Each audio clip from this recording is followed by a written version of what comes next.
আসসালামু আলাইকুম সবাইকে। গতকাল একদম ভোরবেলা আমরা ৩ জন খেজুরের রস আনতে বের হয়েছিলাম।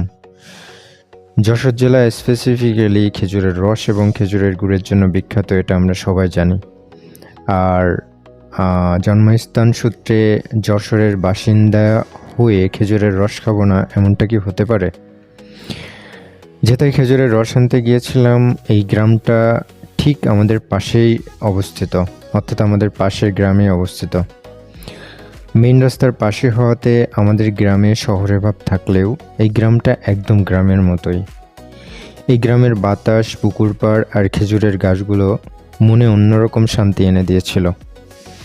গতকাল মোট 11 লিটার টাটকা খেজুরের রস নিয়েছিলাম। শীতের সকালে সরাসরি গাছ থেকে রস নামানো শীতের সবচেয়ে বড় আনন্দ।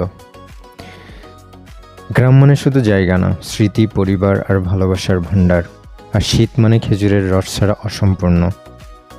ধন্যবাদ।